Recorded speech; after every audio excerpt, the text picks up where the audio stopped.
You're listening to Ka-Pow, the pop culture podcast. Comics, television, movies, and more. If it impacts fan culture, we have something to say about it. And now, your hosts, Jordan, Cliff, and Seth. Hello once again, and welcome back to Ka-Pow, the pop culture podcast. My name is Jordan Lowe. I'm Cliff Barnes. Seth. I have a microphone. We hope our audio is a little bit clearer this episode. Cliff broke quarantine to bring me a microphone, so gave him a shave. Yeah. We groomed each other because we hadn't done that in a while. So yeah, the quarantine is over. We're all back to work. Yeah. Yeah. Back Boy, to it's like I never left. But we are still Zooming, so we are still responsibly social distancing. So we're still going to have awkward pauses between our conversations that we're going to talk over each other. That cannot be fixed. Stop asking about it. Yeah. I do it in real life now. Well, we also lost several people, famous people here recently. But I feel like one, I think. There we go. Got it. Get the first one out of the way. I feel like people are like every day when I get up and get on any social media, there's like a new celebrity death. Like we just did a Star Wars episode and we didn't even mention that the pink shorts man, the famous pink shorts man, the boom operator from 1976, he died. Can't believe it. Can't believe we didn't bring that up. Always happens in threes. 3s, 6s, 9s, 12s. Well, the one nearest and dearest to my heart, I'm not sure. We won't spend a ton of time on this because it didn't seem to elicit much traction. Of responses from our patron group. Mr. Fred Willard, comedic legend Fred Willard, passed away at the age of 86. Yeah, sure did. Not the movie star, but a crucial supporting member of tons of stuff. He has 313 credits according to IMDb. Worked steadily from 1966, his first thing, and to coming out soon, Space Force on Netflix. He's in every episode of that. So has been working in the industry forever. Born in Shaker Heights, Ohio, and just a genius improviser, and just improved. I said maybe he's not a star, but he improved. Everything he was in was improved by Fred Willard being in it. Right. Yeah. I knew he was getting up there in age the last couple years or so on Modern Family, and then they had actually killed his character off. He played Phil's dad on that show. I forgot he. Yeah, they had actually then they had a funeral episode and everything for him. I think this last season, but I don't remember. Yeah, I just listened to whenever someone dies. If you ever listen to the WTF podcast with Mark Maron, whenever someone dies, he will play the last time that he interviewed them, or if he has, and he had interviewed Fred Willard in 2012. So I listened to that yesterday. Just nice little time capsule, just him recounting his life. And he mentioned, like you said, he grew up in Cleveland, and he said back before it was the mistake on the lake, it was I forget how I said it was the location to be in the nation, so it was just like, Cleveland was a big deal back, yeah, back in the day. There was only so many big cities, but it was a hotbed of industry there for a while. After World War II. Yeah. Anyway, it was a nice interview, and him just recounting a lot of the things he'd done in his life. And Jimmy Kimmel also did an entire episode basically for him. Fred Willard was a guest on there for a lot of years. Anytime he did a comedy bit, he brought him on to play all kind of silly characters and stuff. And he had some real heartwarming stuff to say and talked to some of his friends. And Ty Burrell from Modern Family was like on the brink of tears talking about that. And he described it so well of like, he was naively, like every character he played was very naive and earnest, but very, very dumb. Mm-hmm. And like, he was just positive and wanted to go and learn and get out there and do stuff, but was just always bad at it. So it was like, he had that good-natured idiocy kind of a thing. And if you think of Modern Family, that is the father. That's Modern Family. That's the dad. Mm-hmm. He said he modeled his comedy on that, and that is exactly what his character is, Phil, on Modern Family. That's what Fred was saying in the interview I listened to, was how he always played a character that was like the opposite of him. He always played this guy that was just willing to try anything and was just, very earnest like that. And he's like, in his real life, he's like, I'm worried about everything. He's like, I play someone who's worried about nothing, so. Well, my first introduction into Fred Willard was on Nick at Night, in the old Fernwood Tonight television show. So now, this is something comedians, it's like a cult classic, comedians loved and worshipped, but I had no experience with it. It's like a mockumentary about a talk show. Is that the idea? Right, yeah. It had Richard Mall, and he played Fred Willard played the sidekick. Martin Mall. Martin Mall, sorry. What'd I say? Richard. Okay. I met Martin Mall. He was from Cleveland. Up around that area too. Yeah. He was a big Browns fan, so I'm just putting two and two together here. Yeah. So that's going to lead us into our first topic of the night. We haven't done one of these for a while. A one job. One job forever? Look, I have one job on this lousy ship. It's stupid, but I'm going to do it, okay? You tosser! You had one job to do! So, there are many hits for Fred, and you put a poll up, Jordan. What were some of the highlights? I did, to our patron group. We didn't have 100% voter turnout, which seems like a shame. You're paying your $1 to get your voice heard. I don't know if people weren't huge fans of his or hadn't seen a lot of these movies, but maybe you'll be a bigger fan after tonight. So, yeah, the ones I threw up were just kind of the highlights. Fernwood Tonight, we mentioned. This is Spinal Tap, the quintessential mockumentary story. It was 90% improv script. And then all these Christopher Guest movies, Waiting for Guffman, the story about the small town local theater troupe, Best in Show, about the quirky characters who go to dog shows, A Mighty Wind, about the musicians. He was in a lot of TV. He was on Roseanne, actually married Martin Mull in Roseanne. Everybody Loves Raymond, had a lot of recurring spots on that. Modern Family as Phil's dad. Anchorman had a memorable spot. I believe he was the boss at the TV? He was station manager. Yeah, right.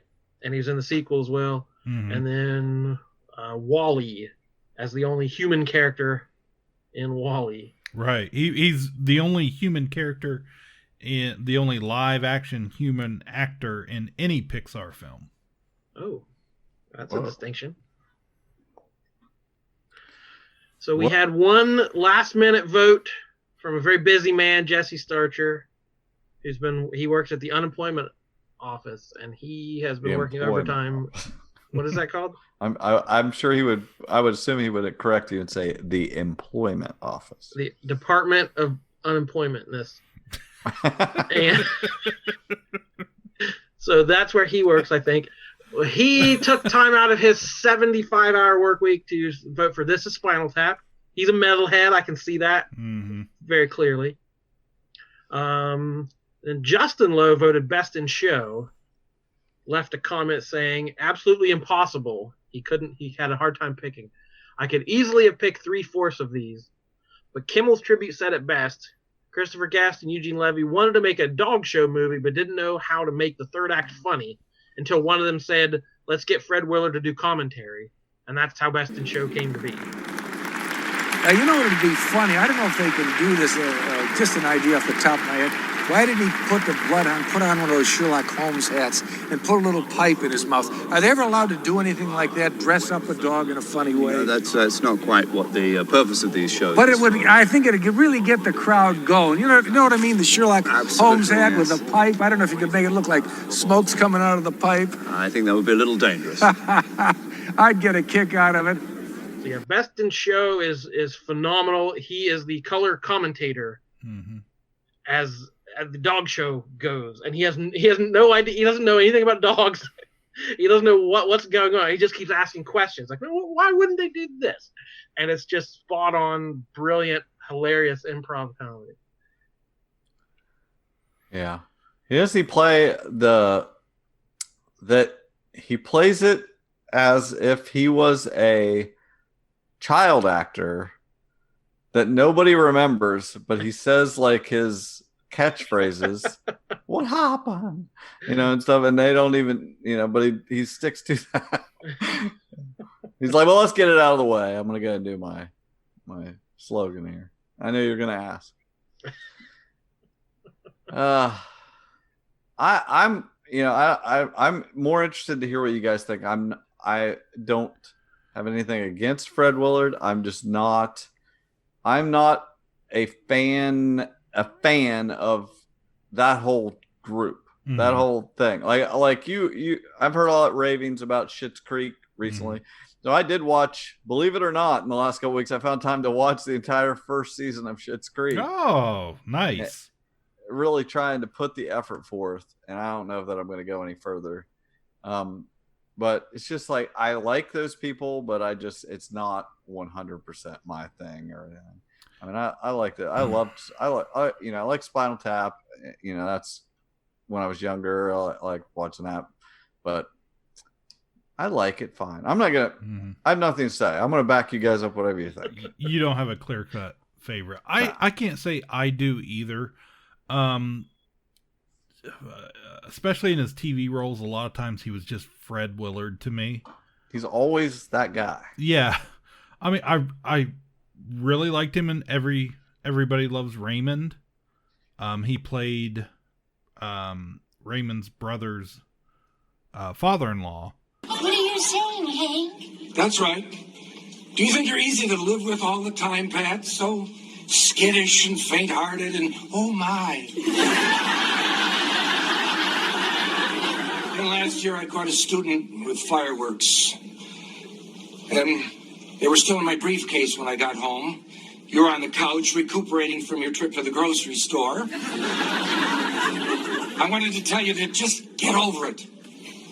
Instead, I took the fireworks into the woods and I blew them up. And I liked it. So I got more. I had to drive to West Virginia.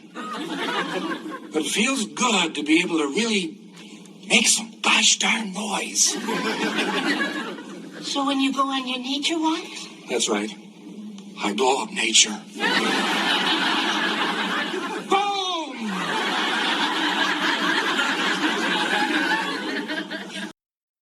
And they were a very religious, ultra conservative family, and then they come into this world of the Barones, who are constantly fighting in Italian and loud and out of control. I really liked him because he was always trying to be very resolved. That's where the funny came from that character in this chaos environment. So I was, he called his wife Mother, much like the vice president. And I already mentioned Fernwood Tonight. That's the first thing I remember him from. It was a weird show that as a kid I didn't fully get, but it was just on, in between whatever else I was watching. How old are you? I'm 8 years old. 8 years old. Well, that's an awful lot of talent for an 8-year-old. Yeah. How do you feel about it, Jared? I have a question. How did you feel about the TV show Roots? I thought your people came off looking pretty good. In reruns. And Wally, he didn't have a big part, but it was an important part, and it was so... I think it made that he played the president of By and Large, or maybe even the president of the country. Maybe it was one and the same. In this future timeline, after they had put everybody on a cruise spaceship and shipped them off, he was transmitting messages to the ship later on, and things were getting worse and worse.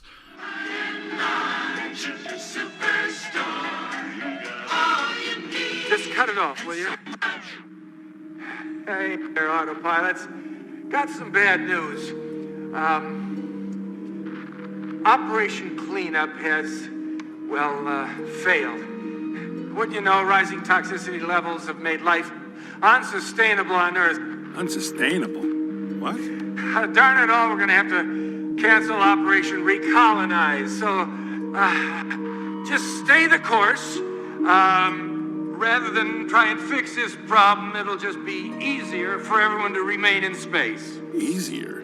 Mr. President. I think... Huh? Time to go. Okay, I'm giving override Directive A-113. Go to full autopilot, take control of everything, and do not return to Earth. Repeat, do not return to Earth. Let's get the heck out of here. But for me, that was the character that took that storyline about conservation and killing the planet. And because he was a real guy, it made it more authentic than had it been an animated character. He wasn't talking to the cartoons. He was talking to the audience in that. I always thought that was interesting in that movie. Mm-hmm. So, and I just love Anchorman. It's probably one of my all-time favorite movies. It's so quotable. It's one of those things that I still quote, 15 years later or however long it's been. Oh, okay. I understand. You have a nice day, sir. Bye. I could come back later, Mr. Harkin. Oh, no. It's just parent stuff. It seems that our youngest, Chris, was on something called acid and was firing a bow and arrow into a crowd. You know how kids are. Anywho, what can I do you for? He was just a funny, he played off Will Ferrell and Steve Carell and all those guys. Yeah, he was the straight man in that. But he made it work so well to where they were funnier. So did his job. Well, the real talent of him is the improvisation. Like that's what that whole group is. Just like, right. Best in Show is supposedly almost all improv, so he's definitely tough. Sharp. It's tough. Yeah, he's not the main course in any of these movies. He's not the star. He's just he's the flavor peppered in there. So I can see it. It's hard to pick just one, defining role as we're trying to do. But I appreciate the breadth of his career and the chances he took and the young people he worked with and the fearlessness of just like, okay, well, I'll do talk shows. I'll do any kind of skit you want to do, whatever you want to do. Jimmy Kimmel said he would show up. His writers would have an idea. And they give him a call, like, hey, can you come down this afternoon and shoot this? And he'd show up half an hour later with barely a script, no preparation. They'd rehearse it once and do a take and it'd be done. And he would just like be game for all that stuff. And he had a recurring bit on Bold and the Beautiful. He was at a soap opera. He was on late night TV, from Jay Leno on everybody he's been on. He's done a lot of voices for animation. and he's worked on all this newfangled stuff like web series and Adult Swim, Tim and Eric, Comedy Bang Bang, Funny or Die, Drunk History, I Think You Should Leave, like all these hip new young comedians he lent his talents to. So everyone has seen him, from the 60s on. We've all seen him in stuff. So he's a familiar face, a very familiar voice. But yeah, it's hard to pick just the one. I'm a fan of the Christopher Guest movies. I really love Best in Show would probably be my pick as the best of those movies and his best performance. But I just kind of assumed going into this it would be Modern Family. Hop on up there, young man. If I'm not mistaken, you saw your first naked lady in this barbershop. You know it. Hell of a crossing guard, but when she went crazy, she didn't go halfway. Well, that was her training. So, Dad, just gonna get this over with. Oh boy, is this going to be about me going back to the grocery store? Well, it just seemed a little weird. I heard you were there for hours. The place was a mess. I mean, where is the pride? Old days, they used to deliver my oranges on Tuesdays. I could not have built a pyramid faster with 10,000 Hebrews. So you weren't just wandering. It's just, I miss it is all. This takes me to my next question. Did you and Mom ever want another child? Well, I suppose all parents wondered how things would have changed if they had a different child. I didn't mean a different one. I mean an additional one. Why do you ask? Well, because if you'd had another kid, maybe he'd have taken over the business and you wouldn't have had to sell. I always felt kind of bad that I didn't. The answer is no, Phil, never. Because, well, you did take over the family business, didn't you? Keeping life light, making it fun for everybody. I learned from the best. Because all three had watched it. It was kind of the longest running thing. Mm-hmm. He wasn't a central character again, but it was an important part of that family. So that was what I assumed would be the pick going into it. But. Yeah, I get that, but I'd rather pick something that like he's more known for. I think it's not like, I mean, I liked him on Modern Family, but not any more than anything else I've seen him in. I definitely appreciate what he does. I'd rather pick like some, I almost, the thing I hear the most for him is Best in Show. Mm-hmm. Like I always hear his name attached to that. He was talking about he's the one that like dyed his hair, had his hair dyed, and came in just to try to not let them have a choice. They're like, we can fix this. This is a good idea. He was just silly. Well, I mean, I could go with that. Best in Show. He certainly had a big part of that movie, and as like you said, is almost a principal actor in that group. This would be the first time we agreed with a patron. Really? Okay. What else could we do? Let's not start anything we can't follow up with later on. Yeah, I would be thrilled to name Best in Show. Yeah, let's do it. Okay. One Joe. So in the annals of history, Ka-Pow, on Fred Willard's unfortunate plaque will be listed Best in Show. She is really giving him a thorough going over. Are all judges that thorough? I mean, Yes, she looks yes. at the teeth. It's very important that all the attributes are examined. Teeth, eyes, Runs ears, ouch. gums. Am I seeing right? Where's she putting her hands now?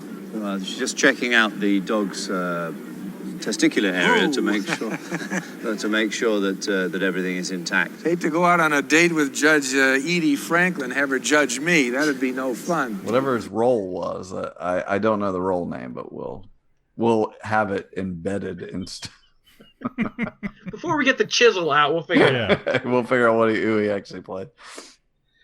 Before we leave the topic of movies, I did have one breaking news story as far as when this was recorded about the movie industry.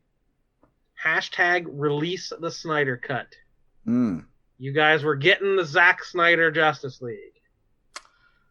All my trolling has paid off. All the people I've harassed. championing this cause. I don't. You want to know the absolute truth? I don't even know what movie it's supposed to be. Like, I couldn't tell you whether it's Justice League or Batman versus Superman. If you had a gun to my head, I would just say pull the trigger. Well, it is Justice League, right? Okay. Yeah, it's Justice League. So if we go to the Wayback Machine, Zack Snyder suffered a family tragedy in the middle of Justice League. They brought in Joss Whedon to finish up the shooting, and he added a few things. Well, Justice League was not very well reviewed by critics and a lot of fans.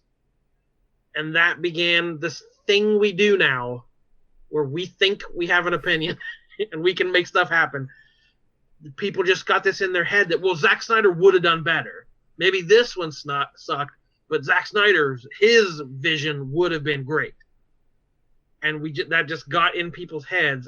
And a lot of it was done sarcastically. Like, no one thought this even existed, that there was any of this extra footage or it would ever happen.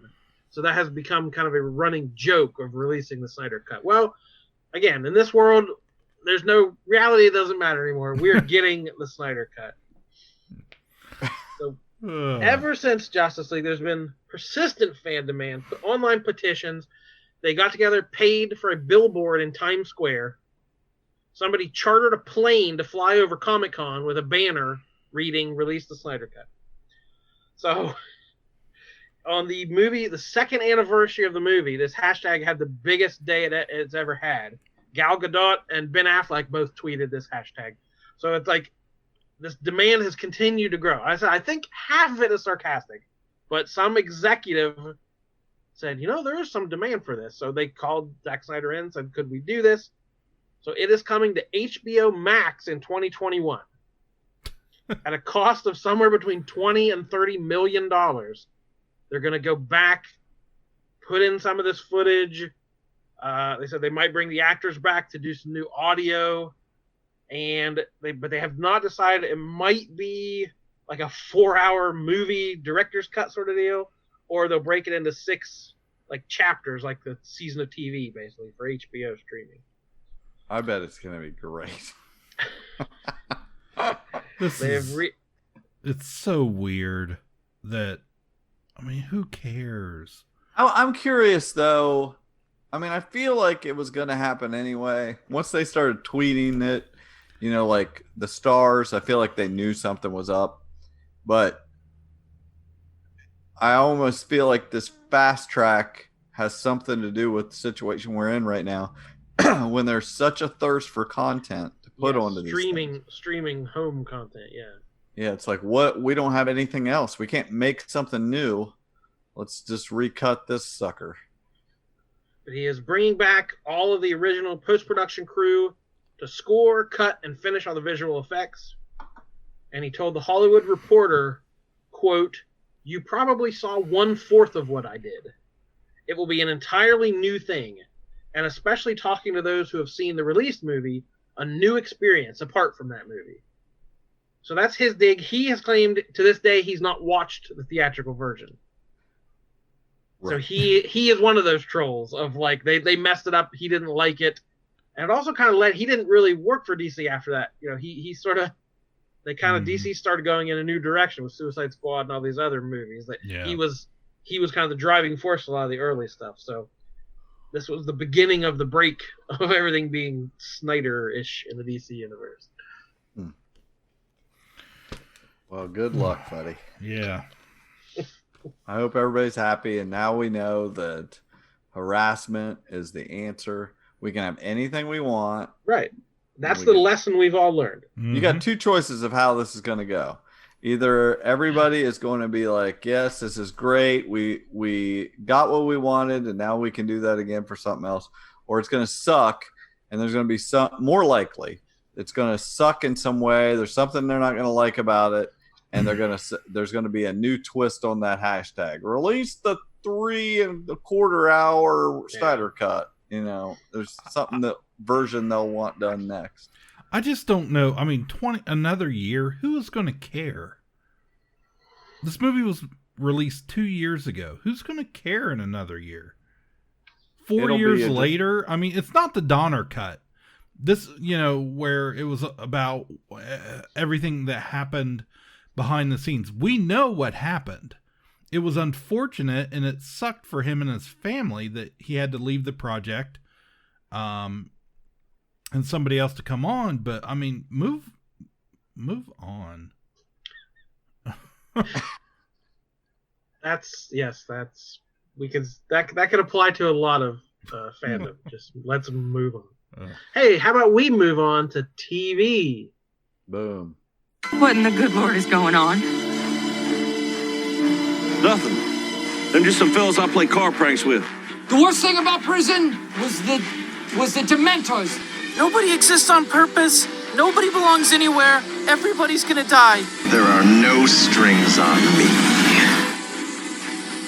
So if you want to make more money and Keep the money that you make.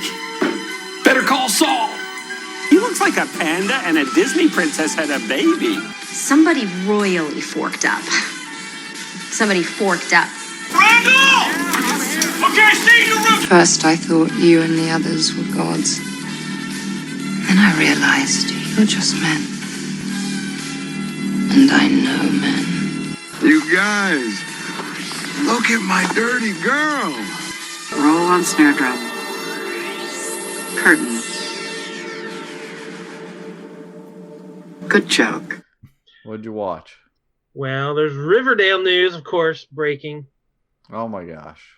What's that, boy? We had a quote from showrunner Roberto Aguirre Sacasa. So where we left off on The Dale, the 4th season ended early. There are 3 episodes left that were written but hadn't been shot. And he confirmed that season 5 will start with those 3 episodes, and then they'll do the time jump that they were anticipating at the beginning of season 5. Cool.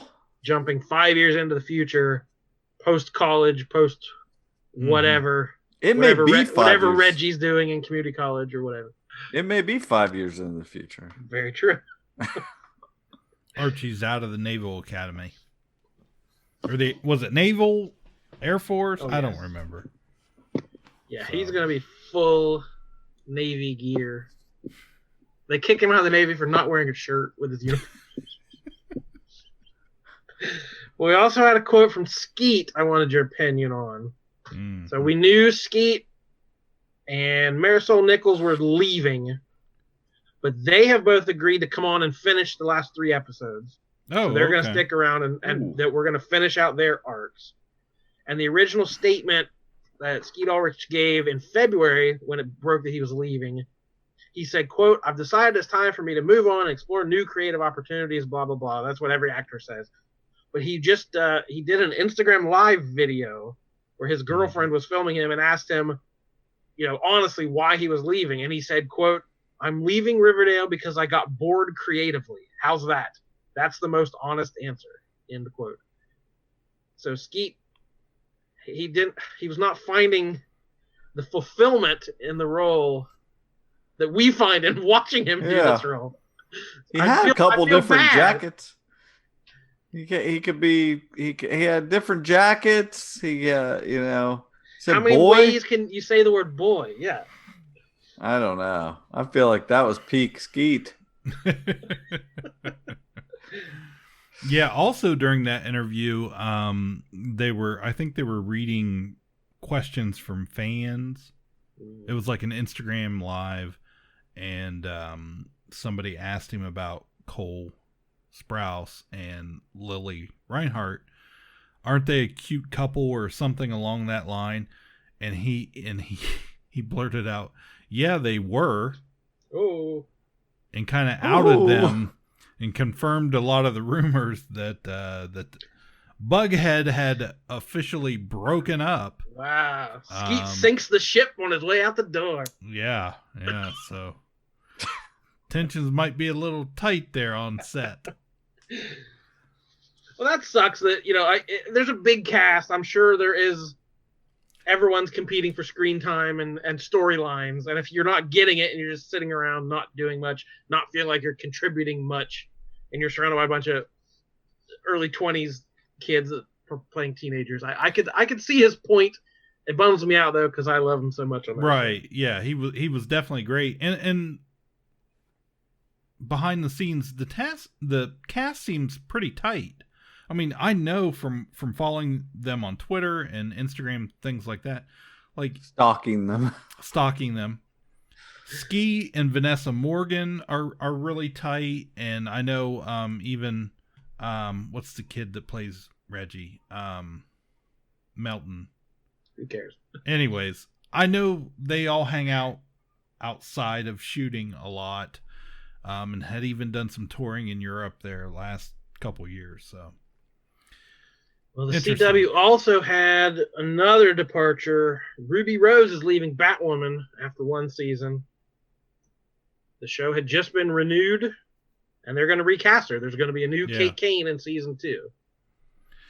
I wasn't a big fan of her on that show. I don't know that she really brought a whole lot to it that somebody else couldn't. But how deep did you get into it? I want to say like 4 or 5 episodes, season 1. Well, I got way behind on it, and I ended up catching up while I was homebound here for a while. So there were 20 episodes in this first season. I dutifully took notes of all 20 episodes, but I'm going to spare you all that. But I'll give you it was a little rough getting started, and there's a whole lot of fat that could be trimmed. But there was some really solid stuff in it. I liked Alice, the villain. That was her sister, who had a tragic past and became this insane villain based on the Alice in Wonderland mythos. Alice. I introduced Tommy Elliott, who later becomes Hush, and so by the end of the season we have Hush as well. I liked it. Got into her military school background and her being in the military. It dealt with some of her Jewish faith. It's like all the stuff that was in the comics. It hinted at, or it skimmed the surface on a lot of the stuff we like about the character. Yeah, I love the books. When they relaunched the New 52 there several years ago, that was one of my favorite books out of that. Just beautiful art, great stories, in depth, different than other things we were seeing on the shelf. So they got the character pretty well. I don't know, the overall thing didn't, it wasn't the best of the CW bunch, but there was a very solid right after the Crisis story. So the whole thing is built up. Kate feels like she failed Alice as a child. Alice was in a car crash. Kate escaped. She didn't. And they all thought she was dead and moved on with their lives. So knowing she was, she grew to adulthood suffering. She got taken in by this weird, creepy guy. It doesn't matter. But so she feels to blame, and there was all this sister drama, and everyone, they want to shoot Alice on sight, kill her, whatever. Kate is struggling, like she thinks she can save her. She's still my sister. She's still in there somewhere. We can save her. Post Crisis, her original sister shows up from one of the other realities, Beth, where she never suffered any of this trauma, and she went on and got her doctorate, and she was helped the world and was a great person. And we realized that this new the multiverse is gone, and 2 Beths couldn't be on the same Earth at the same time, and one of them was either going to die or was going to blow up the multiverse. And it's like she doesn't want her Beth to die, so she has to make a decision. She knows her sister is evil and terrible and will kill again, or there's this other Beth. She could have a better, improved Beth. And there's this drama of trying to decide, who should I pick? And it was I didn't know. Like a lot of the CW stuff you can see coming a mile away. Where the drama is going to be. But it built this really intricate, emotional moment between the sisters, and then it all kind of the whole back half of the season played off of that, and then throwing in Hush was an interesting twist. Luke Fox, Lucius's kid, trying to solve his dad's murder. So just a lot of solid elements that never quite baked into a delicious cake. And I don't know if I don't think you mentioned that. What I heard was a lot of her leaving had to do with an injury. Well, that's this whole week has been, well, why? Because it's weird. You know, she's the star of a hit primetime series. Who doesn't want to be a superhero? And the first LGBT lead superhero. And that was a big deal. And so people are rightfully curious why. And it has come out, it has nothing to do with the injury. She was nearly paralyzed on set. They've said it's not that, but then it came out later. A spokesperson said, well, it wasn't 100% her decision, that maybe she wasn't happy, so then she was being a pain on set. Again, nobody knows really. Greg Berlanti came out and called it a great creative opportunity, thinking what we can do in the second season, we have a blank slate, we can do some interesting new things. So he acted very positive about it and tried to pass it off in the brightest light. But the consensus seems to be she wasn't enjoying it. She didn't like the long hours and the stunts and the grueling pace you have to do to film 20 some of these in a year. So she wasn't she wasn't enjoying the process. But they've said they're obligated to cast another LGBT lead to keep that representation out there. So I don't know. It'll be odd just casting a whole new character. I don't know. I'm sure the ratings will be high. Season 2, people will tune in just to see how in the heck they end up doing it. But. Right.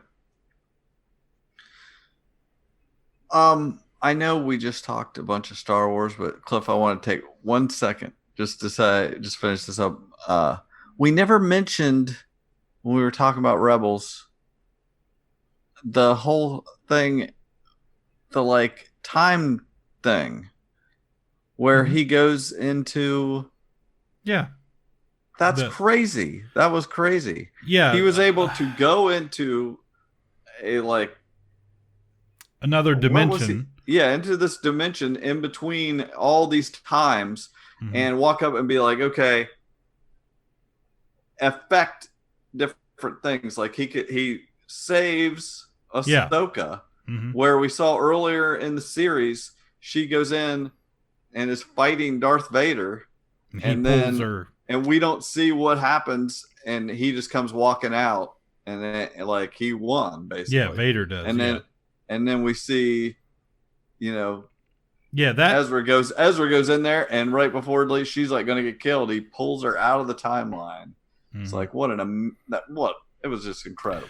And then get to see what he can't do, other things he can't affect. It's been a while since I've watched any of that. But doesn't that tie into the whole Mortis storyline from Clone Wars with the father and the two kids? And that's what the one owl I think is it the daughter, the light side? Yeah. There's all this mumbo jumbo. Yeah, but I think that all ties in together. But yeah, that was pretty neat there towards the end of Rebels when he was had the Emperor after him and he got to go. Yeah, because one point he got to see his parents and things, and the Emperor's trying to get him to go there. Yeah, and then there's the one where he gets to see where Kanan is saving them, and he can see that, and he's like, well, I gotta save Kanan. It's it was excellent. It was excellent. Ezra Bridger. Yeah. Well done. Very good. And that was also in Rebels. We got to see the Guardians of the Force and their yellow lightsabers. Yeah, there were some yellow lightsabers. Yeah. So, anyways, there was a lot of lightsabers. We love Star Wars. All right, one more bit of CW news. We had a big debut, and concurrently with DC Universe, airing both places. Stargirl. Yes. I just watched this last night. Man, it felt like a movie. It was very good. The effects were great. The story was great. This is the 10 years. It starts 10 years ago with the Justice Society of America. And they even call it the Golden Age. Yeah. It was 10 years ago, the golden age of 2010. Do you guys remember it? What a different world. Right. Starman, are you there? I'm on my way. Someone must carry the torch. I'll try. Not you. It's definitely not you. Well, we made it. Nebraska, folks. I know this has been difficult. The move and a new stepfather, but we're gonna make a good life. What were you? I was Starman's sidekick. What is this thing anyway? It's called the Cosmic Staff. It's not supposed to work for anyone except Starman. Blow up a car. I did it. It did. That's funny. Someone using Starman's staff. I killed one Starman. I can kill another. There are villains in Blue Valley. They're the reason I'm putting together this new team. To get justice. This is our destiny. Who are you? Stargirl. So, so it starts out and there's a big battle going on between the Justice Society and their arch villains.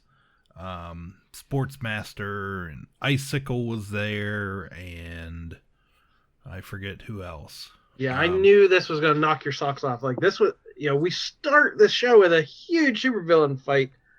So JSA is Star Spangled Kid / Starman, I guess, or he's Starman at this point. Our Man, Wildcat, Dr. Midnight, and then in comes the Injustice Society: Icicle, Brainwave, Tigress, Sportsmaster, Wizard, Dragon King, Gambler, Solomon Grundy. Yeah.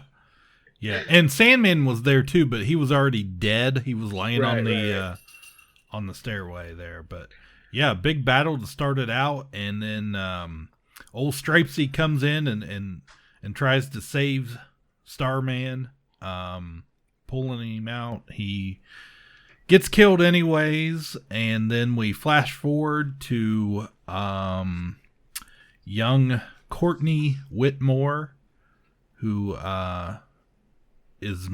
she's a high school student in California, and her mom has remarried or gotten married, so she has a new stepdad, and they're moving to Nebraska. And then during the moving process, we see Pat, her stepdad Pat, has a bunch of big crates marked auto parts, and then we see one crate that I think by this time we know it's the cosmic staff inside, because he takes that after Starman dies, calls him a good friend, tells him he's a good friend, and dies. And then during this, Courtney's snooping around. She's had a really bad first day at high school. They make her sit with the singles or the losers table during the lunch. It's really the only part of the show I didn't like was the high school stuff, the bullies, the nerd table. Like, it seemed like a show from the 80s. It seemed a little Saved by the Bell-ish. It was very stereotypical. Yeah. For as good and fresh as everything else was. Yeah. So anyway, she finds the cosmic staff down in the basement in the crate, and immediately she can use it. When she touches it, it lights up and reacts to her almost as it has a personality of its own. And so she starts practicing with it. She's a gymnast, and she's flying and going up on rooftops and spinning off of it and doing all these cool tricks. So yeah, the episode was written by Jeff Johns, who has helped executive producing the show as well. So he is the creator of Courtney Whitmore back in the day, and the whole idea of this young teen girl joining the Justice Society. We didn't mention the star, Breck Basinger. Not related to Kim Basinger. I checked. She was best known from Bella and the Bulldogs on Nickelodeon. I think it was a young girl joining a football team in high school. So that was her big break there. Luke Wilson as the stepdad, who I'd loved in this. big stepdad energy. Like he just trying so hard to connect with the kids and just being rebuffed at every point. Yeah, he was great. When I first saw that he was going to be in this, I was surprised. He seemed like too big of a movie star to be in one of these CW shows. And the actress that's playing Courtney, she looks the part. She looks about that age, and it's not like Riverdale that they're 25 and playing high school students. But I thought the casting was great. Amy Smart plays her mom, so another, she's been in some bigger movies in the past. And Luke Wilson was great. I loved every minute of it. The costumes look great. The effects were phenomenal. And we get a quick glimpse of obviously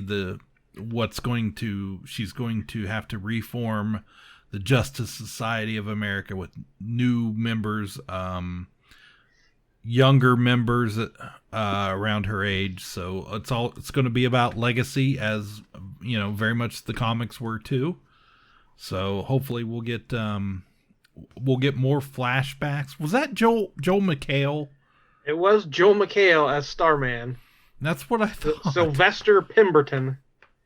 So I looked all this stuff up, so I wanted to throw the comic origins out here because I wasn't 100% sure. I don't know these characters very well, but something seemed off. Like that name didn't sound right or something. Because Starman is the Knight family, right? The legacy of passing it on to the Knight. So this sort of mashed up a couple different characters. So Sylvester Pemberton is not the original Starman. He is the original Star Spangled Kid. Right. So he first appeared in Action Comics number 40 in September 1941, created by Jerry Siegel and Hal Sherman.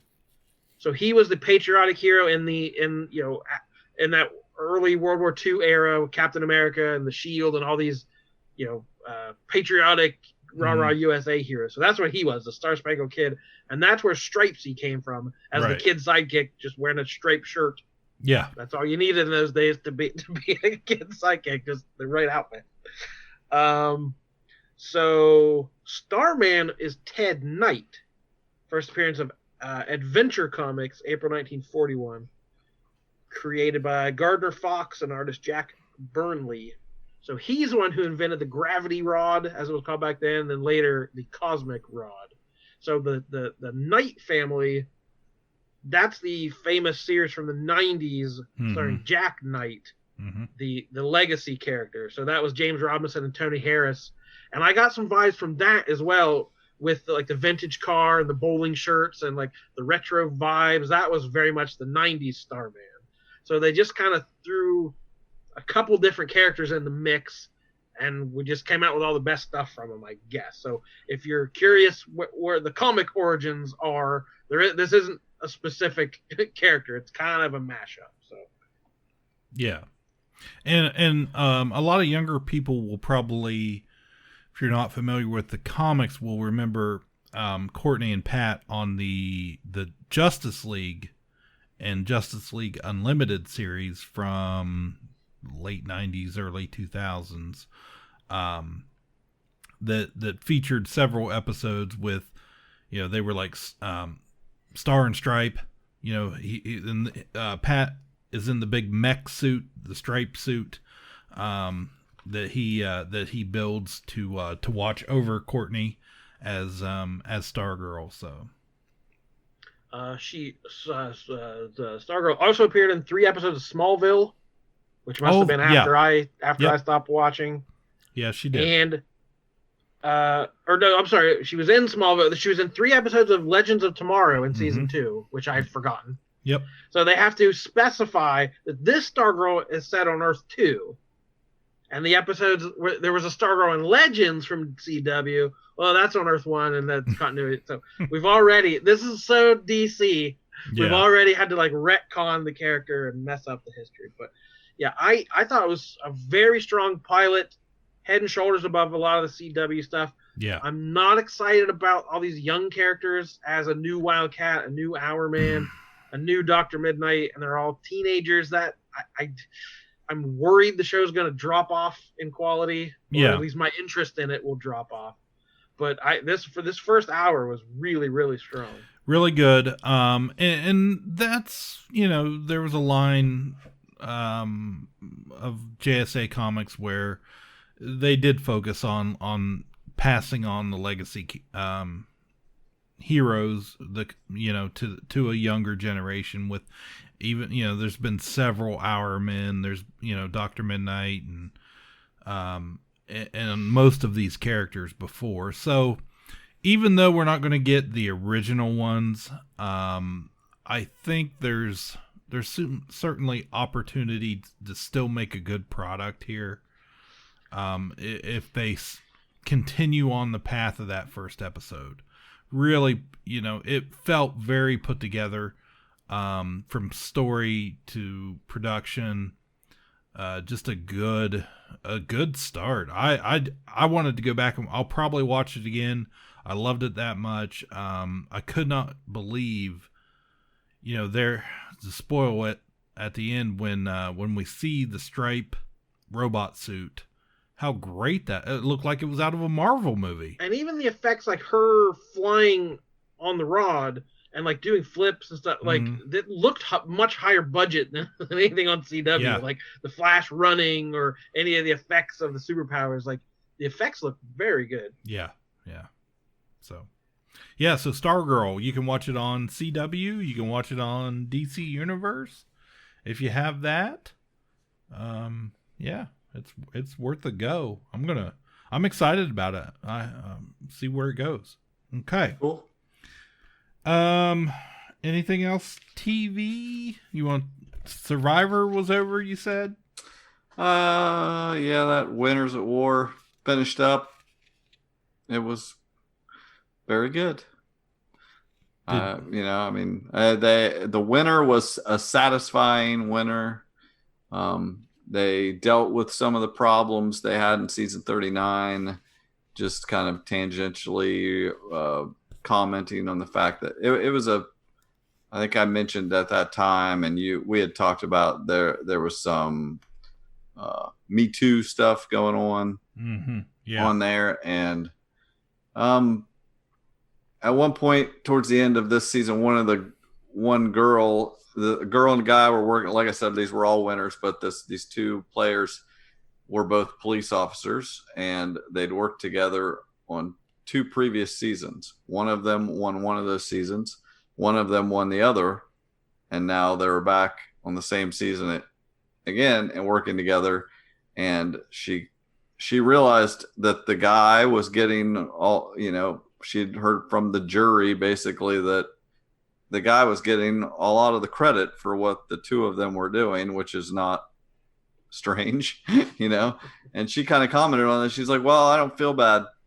Then I felt bad before. People have given me a hard time online and things for the season I won. And, and I hear these guys don't get all this guff for having betrayed people and, voted people out and things. And she's like, that's how you win. You have to be the last person. She was like, but I've cut all this heck and I have felt bad. And she's like, I don't feel bad anymore. It's like, it doesn't matter. It's all about, you guys just want to blame the woman. And she came off as shrill and bossy. I don't know. Yeah.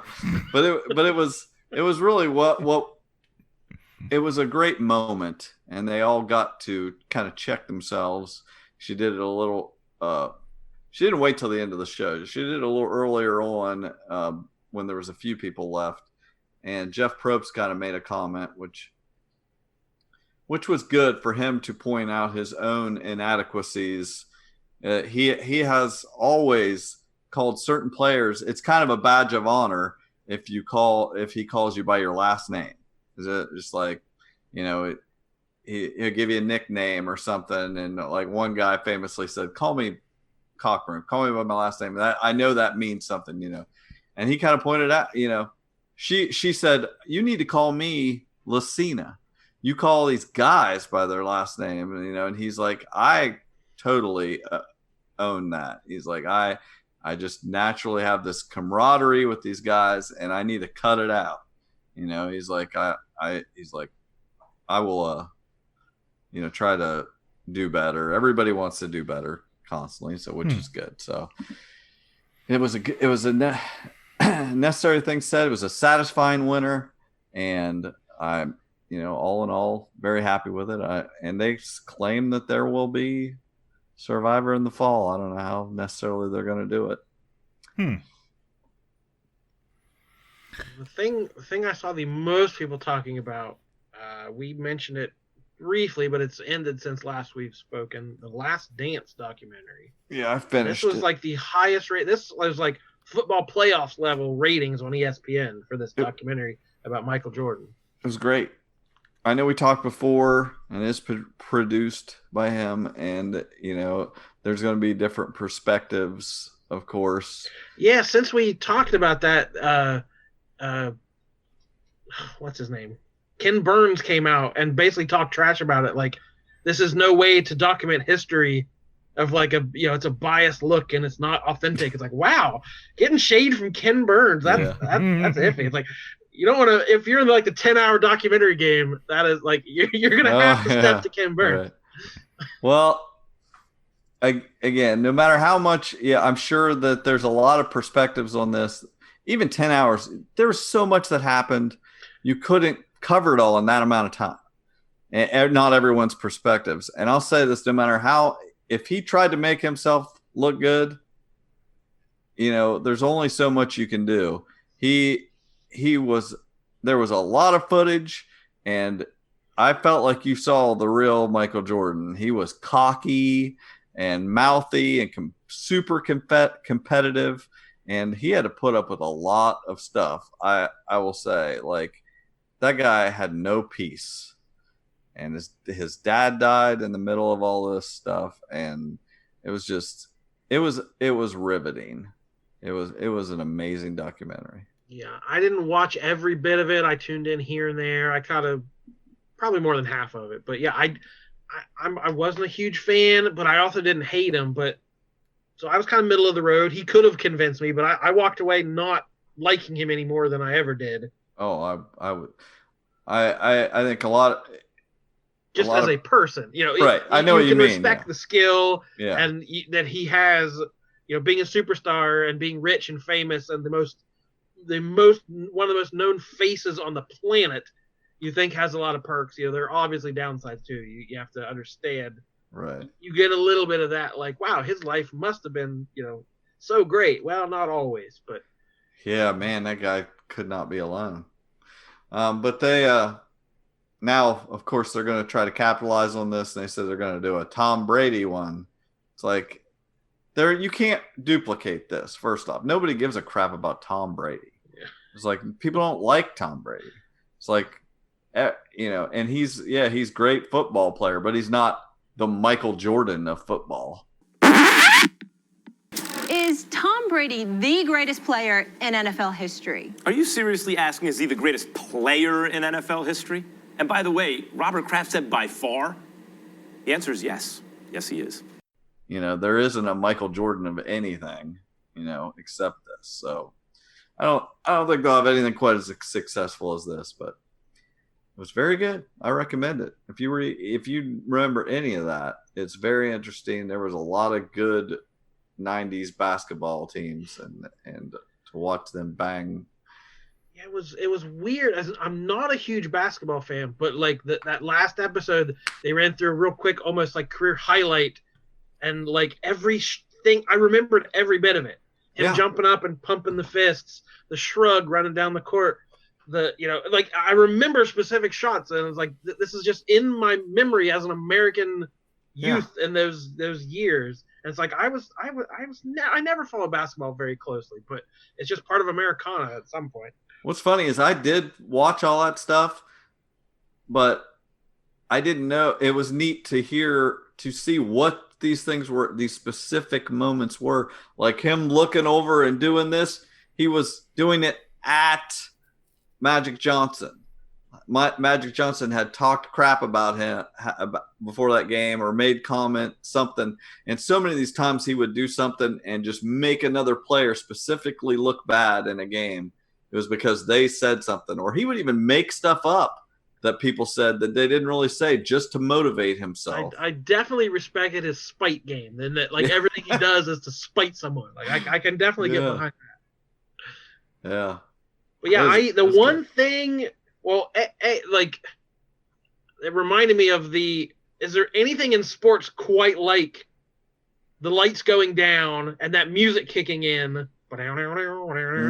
And now it's like, that's like, I'm not a fan, and like it gives you goosebumps of that intro they always did. Yeah. When they upped the showmanship when the NBA was at its peak in ratings and popularity, and they made a show of it, and it was Michael Jordan was half of that, as just the personality out front. So yeah, it was good. I don't have anything else. Okay. I got a ton of TV, but we don't have to talk about all of it. If you got anything I've got a little bit of streaming that I've been watching. Just here, some Netflix stuff. Guys, Working Moms. Mommy. Oh. 2 fresh starts. 2 fresh starts. Got yourself a little bit wet there. No, I didn't. Hey everyone, Alice's mom here for another round of being given everything and squandering it. I fear that she's being spread too thin. She barely has enough energy to practice oboe. I don't care if she can play the oboe as long as she's not playing someone else's oboe. Okay, this could not get any weirder.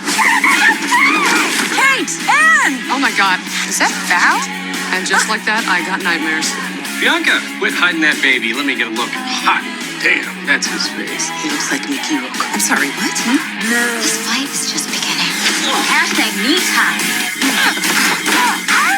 Isn't it me too? I think she's trying to do Time's Up. I want that. That's what I'm talking about. He's like hungry for some strange. Apple doesn't fall far from the tree. You're talking about an infidelity triad? You hurt her again and I will shave your balls with a straight razor. That would save me time. We cannot leave without keeping up on Working Moms. Season 4 dropped. And I went we tore through Working Moms so fast. Just that drop. And here you are back to working. The week you go back to working is when Working Moms come. That's what he was missing, was seeing some moms working. That's right. Right now he's got moms sitting around. Season 4. We're back at it after we had a little cliffhanger at season 3 on what Kate, the central character, Catherine Reitman, who is the daughter of Ivan Reitman. She is the star and the writer on this, one of the main creator of this show. She decides she's going to get back with her husband, who's played by her real life husband, on the show. And then we pick up, it's a pretty quick season. Kate's still struggling with her new business that she has started, and at home she's trying to find a new normal after reconciling with her husband. And then Anne, her best friend Anne, is struggling to parent a teenager because her daughter is awful and she does terrible things and makes terrible decisions and talks to her parents like a terrible teenager would. So Anne's struggling with that. She gets a book deal, decides to write the book on being a super tough parent on her teenager, which totally backfires, and she eventually figures out that that's not the way to parent this child. Then our original 4 characters, we have Frankie, who is living with her new girlfriend, who has had a new they have a new child, a baby, and settling in with her while managing her ex-wife and that child they have together. And then her new girlfriend kind of gets a little obsessed with finding the donor, the sperm donor of her baby and who he is and what he's about. And then Jenny, who is divorced and just plain awful. I cannot stand her character. Who cares what she's doing? It doesn't really matter. I was surprised last season they kind of dropped her storyline a lot because she's just terrible. And they had replaced her with Val, the lady that runs the Mommy and Me class, who is a nutball and hilarious. Well, back here in season 4, Val is hardly to be found anywhere. We get no continuation whatsoever of her storyline with her boys and new boyfriend, which was a huge disappointment. And then overall, I mean, it's good. It's still funny, but it doesn't quite have the magic that season 1 and season 2 had. They rely too much on the funny and not enough on the emotion of the series. So that's my review. It's already been renewed for season 5 from the it's actually a Canadian show. It's on one of the Canadian networks up there, and then after it airs there, they put it on Netflix. So Workin' Mom season 4, you heard it. Watch this. You heard it. I watched a Netflix movie that came out starring David Spade called The Wrong Missy, which wasn't great. It was okay. It's got Spade. Lauren Lapkus plays the wrong Missy. Nick Swardson.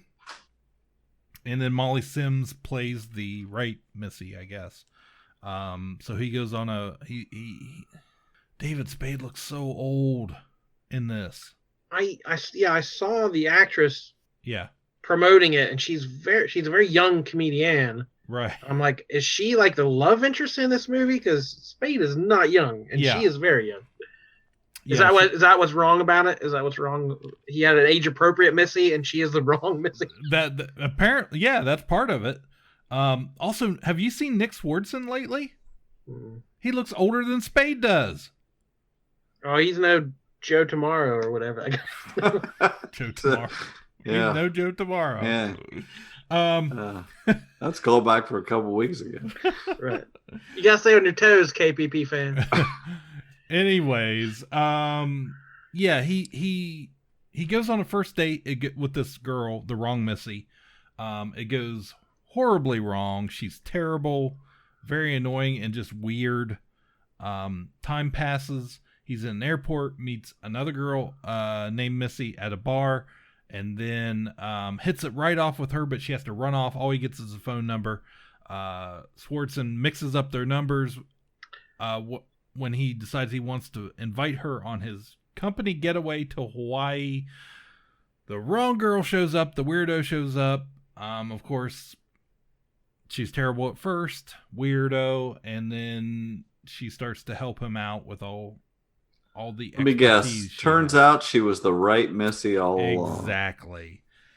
Then I watched. It's the Missy inside that counts. Yeah, that's right. I also watched, at Michael's encouragement, season 5, the final season of She-Ra and the Princesses of Power on Netflix. Goodbye, my oldest enemy. We must be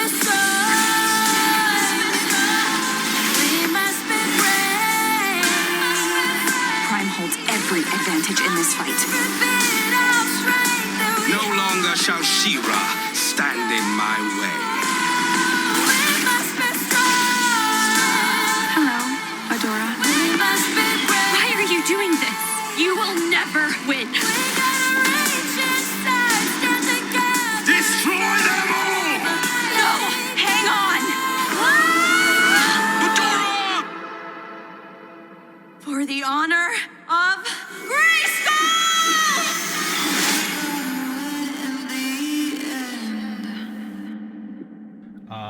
I've talked a lot about this in the past in this show, and season 5 was pretty great. They jam a lot in there. She-Ra gets a definite upgrade. She gets pants on She-Ra. And after she destroyed the sword of protection at the end of last season, they never really explain it, but somehow she can still summon the sword like magically and turn into She-Ra. It doesn't make a lot of sense. It's not really, I guess, the important thing they wanted to focus on. But this season is all about Adora, She-Ra, the She-Ra character. In order to turn into She-Ra, she has to kind of be balanced out and focused on her emotional well-being almost. So, beginning of the season, Horde Prime has arrived. Horde Prime has arrived on Etheria to conquer the planet, steal their ultimate weapon, the heart of Etheria. He needs the princesses and She-Ra to activate that. Things get really bad. She-Ra, Glimmer, and Bo, the best friend squad, take off in an old ship into space because they are going to go rescue Catra, who She-Ra has, grew up with, but then Catra's on the side of the Horde during the war, and Adora changes over to the good guys, the Rebellion. So they've been fighting for 4 seasons, back and forth, and then this is kind of the climax of that is the main storyline for this season. So, couple real newer characters. Natessa and Spinnerella, who were kind of background characters in past seasons, are very much in the forefront. It's already been established they are married to each other openly, lesbian couple. Both have superpowers. Spinnerella gets they call it chipped, but Hordak Prime, she's the first one that he's able to put an implant in the back of her neck, take over her body. She becomes part of his hive mind, kind of. Okay, she is able to infiltrate the rest of the rebellion while our heroes are out in space, and one by one, most of them are turned over to the Horde side. By the time She-Ra gets back, the rebellion has pretty much lost. There's very few of them left, and they're just hiding. Okay. While they're out in space, they rescue Catra. She decides, kind of against her will almost, to be more open and less guarded with She-Ra and her newer friends who she's hated and been at war with and done horrible things to. And then at the very end, I'm just going to spoilers, everybody. I know it just came out, but yeah, stick your fingers in your ears or up your nose, whatever you got to do. It turns out the whole story was really about the Adora-Catra relationship. And they discover, they come to terms with the fact that they've been in love with each other the entire time, and they are meant to be together, and their love saves the universe and rids it of Hordak Prime. The end, She-Ra. Nice. It's about all the missies we made along the way. That's right. I watched that Disney Plus short you mentioned, Out. The Yes. Pixar short. I That's did very too. sweet. It was excellent. Because what I had told you guys, I felt it was a huge step for Disney Plus, putting that out there into the world. Was that supposed to debut before some movie that was coming out theatrically, or was it made for streaming? It was. I believe it's a series of I forget what they're calling them, but of Pixar shorts. But no, I don't believe it was made to debut against a movie. I think it's just the latest in the series of shorts for Disney Plus. But man, it was really good. I love those little short, the amazing story they tell in such a small film. They do it better than anybody. Pixar does. And my daughter we watched it today, and she was like 4 or 5 hours later, she was still laughing about when the guy does a Freaky Friday thing with the dog, and they switch bodies, and when the dog is the man in the man's body, and the way he was running back and forth and just swinging his arms wildly, she was on the floor. Loved it. So. Well, we're running low on our Zoom allotment, folks. So let me throw a couple real quick things. The second season of What We Do in the Shadows is playing right now on FX. We have been invited to our neighbor's superb owl party. Hey, you guys made it. So, how come we never see you guys around here during the regular season? They never seem to be around during the day. It's like they were vampires or something. Everything's going to be okay. Okay. Okay. We are Nadja and Laszlo, the human music group. Laszlo has always been quite musical. She's a superb lyricist. We're feeling honey for love. We're feeling honey for love. We're feeling honey for love. We're feeling honey for love. I've been experimenting with humor to drain energy. The main thing is that we all give 100%, except when it comes to donating blood.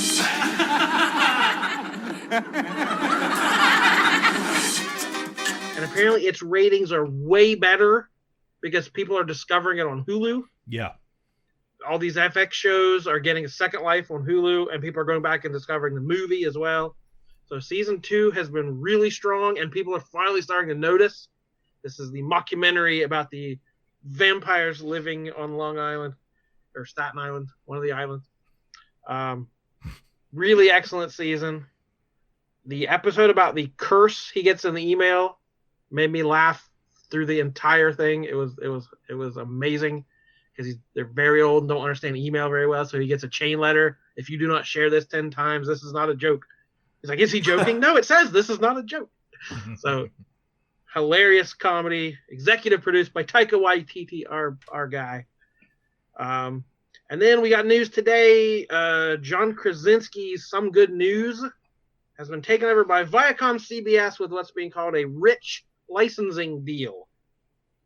Yeah. So this is the internet show John Krasinski created during the quarantine to give uplifting content and be positive about the world. He had a Hamilton performance. He had multiple Office reunions, put together a virtual prom with a bunch of celebrities. It was a huge hit during this strange period in time, and now it's been purchased by a giant corporation, and it's going to be dealt out to us. CBS All Access has the exclusive first window for new episodes before it moves to other Viacom platforms. So it's not going to just be on YouTube anymore. You're going to have to find it somewhere. Krasinski is being replaced as the host, although he's staying on to be an executive producer and will have, quote, some kind of on-air presence. I watched all 8 of these as they came out weekly, and they were some of my favorite things so far this year. I loved it. It was uplifting. It was great, and you could he came off as, so genuine, and he seemed to care about what he was doing and bringing some happiness where he could. And then for it to end this way was just, it is so disappointing for me, because I watched that last episode the other day, and he had this such a heartfelt kind of goodbye for the series itself. He said, I'm not going to do any more of these. We've done, we've brought you some happy stuff and had a lot of fun. And he was genuinely touched by the reaction he's gotten from all over the world, and then playing the video clips, families and kids had sent in. And then when I read that article, I was just like, nothing is sacred anymore. I saw some comments that it's true that I'm sure this is blown up beyond his ever imagining, and I'm sure it's a whole lot of work. So when he gets back to normal, he's not going to have time to produce the show out of his living room. So it was inevitable it was going to end, and coordinating all the stuff, calling in all your favors out from celebrity pals and stuff. Like, I'm sure it was way more work than he anticipated as well. That's the thing. The magic to it is all those people that were willing to donate their time to perform and be on there for those favors. Who's going to want to do it? Yeah. You're not going to get that magic because nobody's going to want to volunteer their time for that. Right. But whatever. But just this weird pre-packaged, uplifting corporate product. I don't know. I don't see it happening for that same spontaneous feel that it had. Yeah. I don't need to know who CBS Viacom decide what they decide is good news. Right. Well, we will never sell out to CBS Viacom. You can take that one to the bank. We'll see you next time here on Ka-Pow, the Pop Culture Podcast. My name is Jordan Lowe. I'm Cliff Barnes. I'm Seth. Bye forever. Ka-Pow, the Pop Culture Podcast, is intended for entertainment and information purposes only. Sounds, music, and clips played during the podcast are property of copyright holders. All original content is property of www.udownwithkpp.com. If you enjoyed this podcast, please subscribe and leave a comment. Ka-Pow, the Pop Culture Podcast, is available on Apple Podcasts, Google Podcasts, Podbean, Spotify, and wherever podcasts can be found. You can connect with us through social media on Facebook, YouTube, at the Ka-Pow Podcast on Twitter, or email the show, Ka-Pow, the Pop Culture Podcast, @gmail.com. If you really want to go the extra mile, please sign up to be a patron through the Podbean app or our website, www.udownwithkpp.com, to receive special content and early access to some episodes. We are grateful to anyone that chooses to contribute, but please know that most of our content will always remain free, so please continue to like, comment, and share.